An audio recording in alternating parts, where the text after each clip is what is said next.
هلو يا حلوين، عاملين ايه؟ رب تكونوا بخير. فيديو النهارده بيتكلم عن 4 اسباب تقنعك باهميه حب الذات. تعالوا بينا نتكلم عليهم.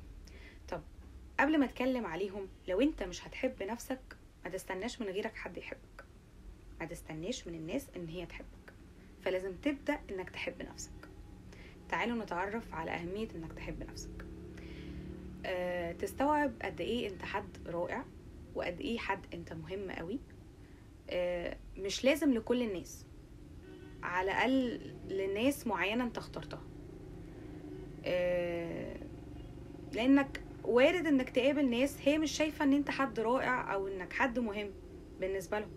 برضو كذلك ان الناس كلها مش مهمه بالنسبه لك ولا هي رائعه بالنسبه لك، فعادي.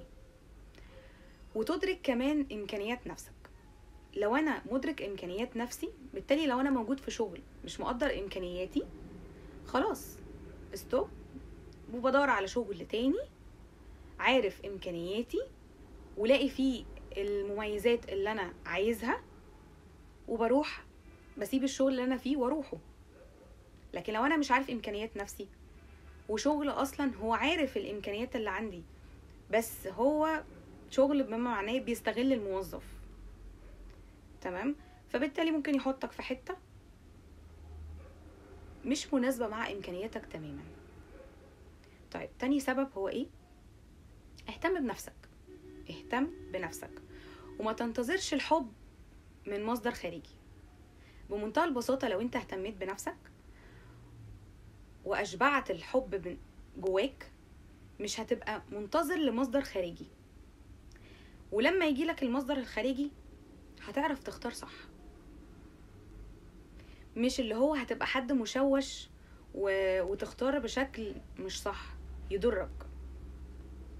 عارفين لما تبقى في حاجة انا عارف ان هي جوايا بنسبة كبيرة، وعارف مدرك اهمية نفسي وحابب نفسي قوي، فبالتالي هعرف اختار بعناية الشخص اللي هيشاركني حياتي. طب تالت نقطة ايه؟ ان انت تختار اختيارات في الحياة تكون مناسبة ليك انت، ما تكونش مناسبة للآخرين من حواليك، من أهلك، من أصحابك، ولا شريك الحياة. ليه؟ بمنتهى البساطة، محدش هيكون مكانك ولا حد هيمر باللي انت هتمر بيه لو انت اخترت اختيار من اختياراتهم هم. انت اللي هتعيش حياتك، محدش تاني. انت اللي هتتحمل نتيجة اختيارات الناس اللي انت رضيت بيها وفرضوها عليك، تمام؟ ما تجوزش عشان المجتمع طالب ان انا اتجوز بعد سن معين. طب انا لسه ما لقيتش الشخص اللي انا بدور عليه، اتجوز لايه؟ اصله نص الدين. معلش، هو انت النص الاولاني من الدين انت خلاص كملته؟